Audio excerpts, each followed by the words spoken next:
ফেসবুকে আপনার এনআইডি দিয়ে যদি একটা সেটিংস আপনি করে রাখেন তাহলে আর কখনো আপনার ফেসবুক আইডি নষ্ট হবে না। তো ফার্স্টে আপনার ফেসবুক ওপেন করবেন, করার পরে এখান থেকে আপনার যে 3 লাইন বারে ক্লিক করার পরে নিচের দিকে সেটিংস এন্ড প্রাইভেসি লেখা থাকবে, এখানে ক্লিক করবেন। তারপরে আবারও সেটিংসে ক্লিক করবেন।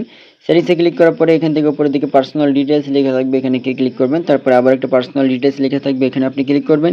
তারপর আইডেন্টি কনফার্মেশন লেখা থাকবে, আপনি এখানে ক্লিক করবেন। এখানে ক্লিক করার পরে এখান থেকে দেখতে পাবেন যে রানিং অ্যাডস অ্যাবাউট লেখা আছে, ডান পাশে আর আইকনে আপনি ক্লিক করবেন। ক্লিক করার পরে এরকম একটা অপশন থাকবে পার্সোনাল আইডি রিমেইনিং লেখা থাকবে, এখানে ক্লিক করবেন।